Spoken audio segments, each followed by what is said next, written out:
on his creaky front door shattered the silence of the night. Dylan, a struggling young man barely making ends meet, froze mid-step in his dimly lit living room. It was nearing midnight, and visitors weren't exactly common in his rundown neighborhood. Cautiously, he approached the door, his heart thudding in his chest. Pulling it open, he found a woman, soaked to the bone from the storm raging outside, clutching a shivering little boy in her arms. Her eyes, wide with fear and desperation, locked onto his. "Please," she whispered, her voice barely audible over the rain. "We need help." Dylan hesitated. The woman looked exhausted, her thin coat offering little protection against the elements. The boy clung to her, his tiny face pale and tear-streaked. Dylan's instinct screamed to close the door. Strangers meant trouble, and he had enough problems of his own. But something in her trembling plea stopped him. "Come in," he said, stepping aside. As they stumbled into the warmth of his modest home, the woman's guarded gratitude didn't go unnoticed. She introduced herself as Aaron and her son as Jamie. She avoided his questions about why they were out in such terrible weather, brushing off his concerns with vague answers about needing to escape a bad situation. Dylan didn't press further, though curiosity gnawed at him. Instead, he offered them dry clothes and a place to sleep, deciding that whatever storm had driven them to his doorstep, it wasn't his business. But the next morning, things began to unravel. When Dylan woke up, the scent of freshly brewed coffee filled his tiny apartment. Rubbing his eyes, he shuffled into the kitchen to find Aaron at the stove, stirring a pot of oatmeal. Jamie sat at the table, giggling as he tried to spoon-feed himself with little success.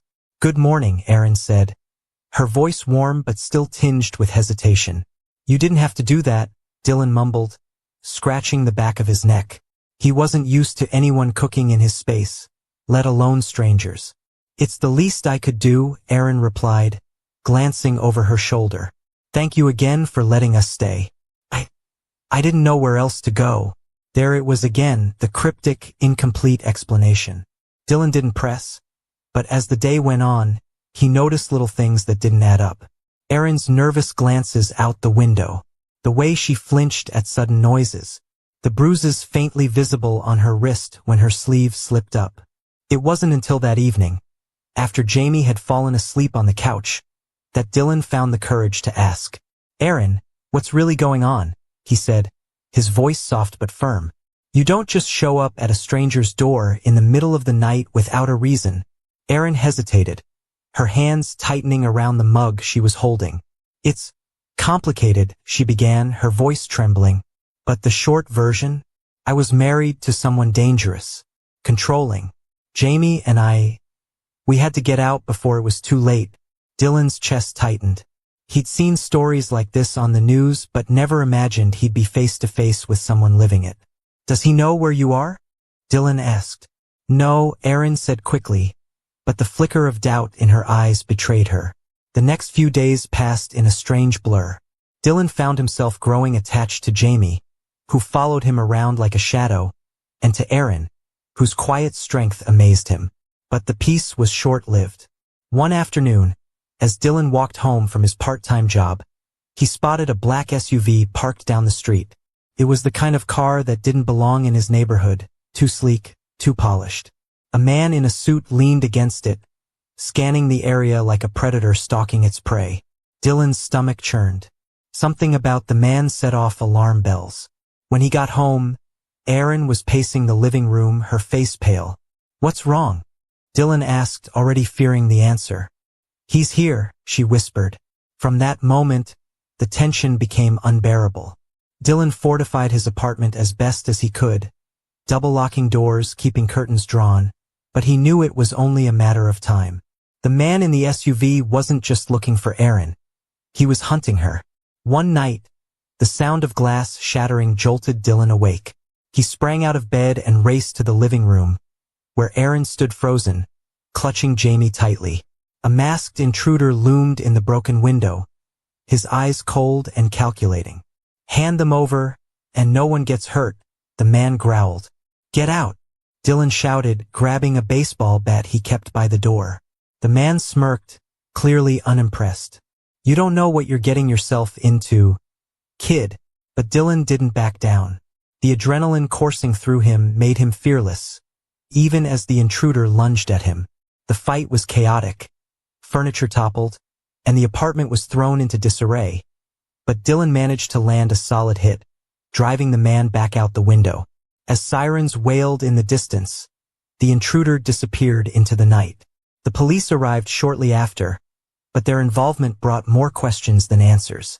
Erin's full story came to light. Her ex-husband was a wealthy, influential man with a dark side he kept well hidden. She'd left him after discovering the extent of his crimes, taking Jamie to protect him. But her ex wasn't just after her out of spite. She held evidence that could ruin him. Dylan couldn't believe the depth of the danger he'd unwittingly stepped into. "You can leave," Erin said the next day, her voice heavy with guilt. "You've already done more than enough. I can't ask you to risk your life for us." But Dylan shook his head. "You're not going anywhere. Not until this is over." With nowhere else to turn, they devised a plan to take Erin's evidence to the authorities. But as they set their plan into motion, Dylan couldn't shake the feeling that the worst was yet to come. The plan seemed straightforward. Get Erin's evidence to someone in law enforcement who wasn't under her ex-husband's thumb. But nothing about their situation was simple. Dylan didn't fully trust the police.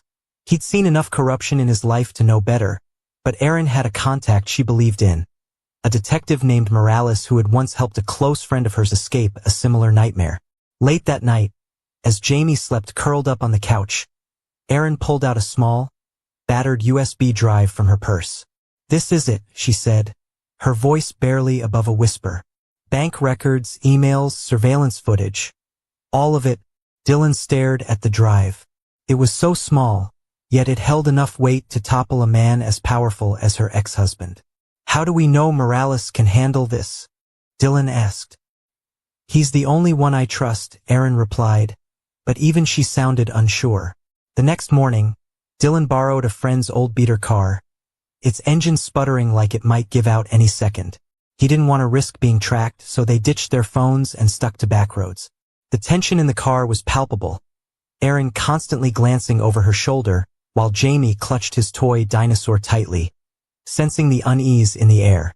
As they neared the city, Dylan spotted a black SUV in the rearview mirror. His stomach dropped. "We've got company," he said, his voice tight. Erin twisted in her seat, her face paling as she recognized the vehicle. "It's him." Dylan's grip on the wheel tightened. "Hold on." He slammed his foot on the gas, the old car groaning in protest. The SUV roared behind them, its driver clearly unbothered by the traffic laws Dylan was desperately trying to navigate. The chase was a blur of screeching tires and near misses. Dylan swerved onto a side street, narrowly avoiding a collision, but the SUV was relentless. Jamie started crying, and Erin did her best to calm him, though her own fear was palpable. "Take the next right," Erin shouted, spotting an alleyway ahead. Dylan obeyed, the car skidding as he turned. The alley was narrow, littered with trash, but it was their only chance. The SUV couldn't follow them here. For a moment, it seemed like they'd lost him. The street ahead opened up, and Dylan drove until they reached a small parking garage. He pulled into a shadowy corner and killed the engine, the silence almost deafening. "Is everyone okay?" Dylan asked, his voice shaky. Jamie sniffled but nodded, while Erin just squeezed Dylan's arm. They made it to Morales's safe house an hour later. The detective was an imposing man with a no-nonsense demeanor, but his eyes softened when he saw Erin and Jamie. "You did the right thing coming to me," he said, taking the USB drive from Erin. "But this isn't over. If your ex knows you have this, he'll stop at nothing to get it back." "We figured that out," Dylan muttered, his mind replaying the chase. Morales promised to keep them safe while he worked to expose Erin's ex. For a few days, they stayed holed up in the safe house, tension thick in the air. But the calm didn't last. One night, Morales's phone buzzed. He read the message and cursed under his breath. "They found us." The safe house was supposed to be impenetrable, but Erin's ex had resources Dylan couldn't even fathom. Within minutes, The quiet neighborhood was swarming with black SUVs. "We need to move," Morales barked, grabbing his gun. Dylan helped Aaron and Jamie out the back, adrenaline surging as he heard footsteps closing in. They made it to a second car Morales had stashed nearby, and Dylan took the wheel again. The chase was even more chaotic this time, bullets pinging off the car as they tore through the city. Morales returned fire from the passenger seat, his aim sharp, but the SUVs kept coming. "Where are we going?" Dylan shouted over the chaos. "To the station," Morales replied. "If we can get this drive into the system, his people won't be able to cover it up." They barely made it. The car skidded to a halt in front of the police station, smoke billowing from the engine. Morales ushered them inside, shouting orders to his colleagues. For hours, Aaron and Dylan sat in a small office while Morales worked. The station buzzed with activity, officers scrambling to handle the fallout of Aaron's revelations. Finally, Morales returned, his face grim but triumphant. "We've got him," he said. "The evidence is secure, and a warrant is out for his arrest." Aaron burst into tears, the weight of years of fear and uncertainty finally lifting. In the weeks that followed, Aaron's ex was arrested, his empire crumbling under the weight of his crimes. Dylan helped Aaron and Jamie start a new life, far away from the city where their nightmare had begun. It wasn't easy, but for the first time in years they felt safe. And for Dylan, who had spent so much of his life feeling lost and powerless, he found something he never expected: a purpose. The next few weeks after Aaron's ex-husband's arrest were supposed to be a reprieve, but life didn't ease up as much as Dylan had hoped. Aaron and Jamie stayed at a motel on the edge of town while Morales and the authorities tried to wrap up the loose ends of the case. Dylan stayed nearby, unable to abandon the people who had turned his life upside down, and, in a strange way, given it meaning. But Dylan's newfound sense of purpose wasn't without its challenges. His landlord wasn't thrilled about the damage to his apartment from the earlier break-in, and the repairs would cost more than Dylan could afford. Morales had promised compensation once the case resolved, but for now, Dylan had to pick up more shifts at his low-paying maintenance job just to stay afloat. One evening, after a grueling 12-hour day, Dylan stopped by the motel to check on Aaron and Jamie. As he approached the room, he could hear Jamie's laughter from inside. For a moment, it made him smile. He hadn't heard the boy laugh like that in weeks. When Aaron opened the door, she looked less tense than usual, though the dark circles under her eyes hadn't disappeared. "Come in," she said, stepping aside. "We were just finishing dinner." Dylan entered the small room, his heart warming at the sight of Jamie playing with a set of toy cars on the floor. "How was work?" Aaron asked as she handed Dylan a cup of coffee. "Long," he replied, sinking into the chair by the window. "But I'm managing." Aaron sat across from him, her hands wrapped around her own mug. For a moment, neither of them spoke. The silence was comfortable, but Dylan couldn't ignore the lingering tension in Aaron's posture. "They're not giving you trouble here, are they?" he asked. "No," Aaron said quickly, though her eyes flicked toward the window. "But I can't help feeling like it's not over, like he's still out there, waiting for the right moment." Dylan's jaw tightened. "He's in custody." Morales said they're building an airtight case against him. "I know," Aaron said, her voice barely above a whisper. "But men like him, they always have people. Loyal ones. Ones who'll do anything for the right price." The next day, Dylan's suspicions that Aaron's fears weren't unfounded were confirmed. As he left work, he noticed a man lingering near his building. A man who didn't fit in with the usual crowd of weary tenants and tired workers. The stranger was dressed too neatly, his gaze sharp as he pretended to check his phone. Dylan ducked around the corner and watched. The man seemed to be waiting for something, or someone. His heart pounded as he realized the man wasn't there by coincidence. Dylan quickly left through a back exit, taking a longer route to the motel. When he arrived, he found Aaron pacing the room, her phone in hand. She looked up as he entered, her face pale. "What's wrong?" Dylan asked, setting his bag down. "Morales called," Aaron said, her voice trembling. "The evidence we gave him, it's being challenged in court. He thinks someone's trying to get the case thrown out." Dylan felt his stomach sink. What does that mean? It means he could walk, Erin said, her eyes filling with tears. And if that happens, Dylan didn't need her to finish the sentence. That night, Dylan stayed at the motel with Erin and Jamie, too uneasy to leave them alone. As they tried to sleep, Dylan lay awake, listening to every creak and groan of the building. He couldn't shake the feeling that someone was watching them, waiting for the right moment to strike. Around 3 a.m., his instincts proved correct. A faint scraping noise came from the door. Dylan bolted upright, his heart racing. "Stay with Jamie," he whispered to Erin as he grabbed the closest thing to a weapon, a lamp from the nightstand. The door handle jiggled, and then the lock clicked. Dylan held his breath, his grip tightening on the lamp. The door creaked open, and a figure slipped inside, their movements deliberate and silent. Without thinking, Dylan swung the lamp, catching the intruder off guard. The man grunted in pain but quickly recovered, lunging at Dylan with a knife. They grappled in the dim light, the fight chaotic and brutal. Erin screamed, waking Jamie, who started crying. The noise seemed to throw the intruder off, giving Dylan the opening he needed to land a solid punch. The man stumbled back, and Dylan didn't hesitate.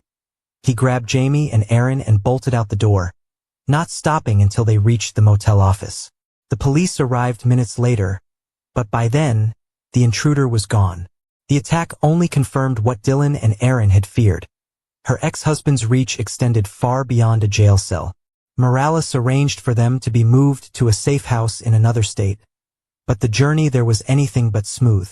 The constant threat of being followed or ambushed kept them on edge, and every stranger they passed felt like a potential enemy. Dylan could see the toll it was taking on Erin. Her once strong resolve was beginning to crack, and Jamie's usual cheerfulness was replaced by a quiet, wary demeanor. But Dylan refused to give up. He promised himself he would see them through this no matter what it took. The drive to the new safe house was grueling. Dylan, Erin, and Jamie crammed into another borrowed car. This one an aging sedan with a shaky steering wheel and an air conditioner that wheezed more than it cooled. Morales had arranged for a series of checkpoints where trusted contacts would guide them, but each stop was fraught with unease. As Dylan drove, the miles stretching endlessly ahead, Jamie dozed off in the back seat. Erin sat rigid in the passenger seat, her eyes constantly scanning the horizon. "You should rest," Dylan said gently. "I can't," Erin whispered, her voice tight. "Every time I close my eyes, I see him, or his men. They're always there, waiting to take Jamie." Dylan gripped the wheel tighter. "They won't.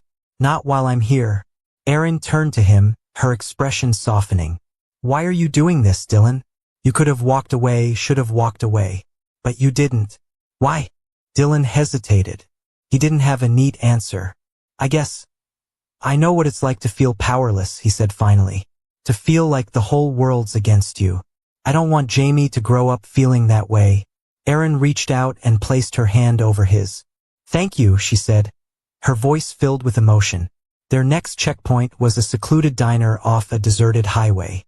The contact, a woman named Susan, was waiting for them in a corner booth, her hair tucked under a baseball cap. She gave them a quick nod as they slid into the seats across from her.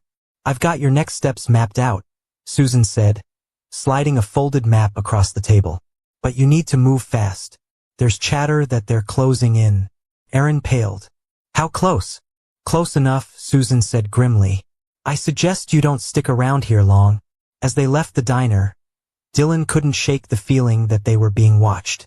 The parking lot was empty except for a rusty truck and a lone sedan, but something felt off.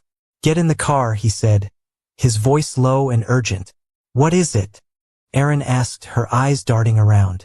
"Just get in," Dylan insisted.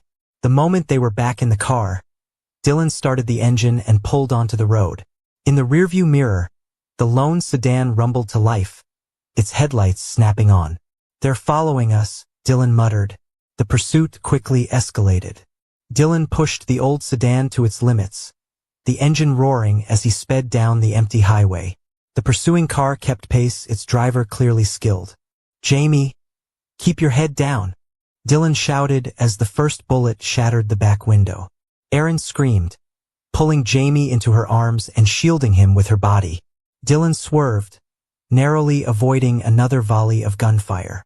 Up ahead, the highway forked, one path leading to a wooded area.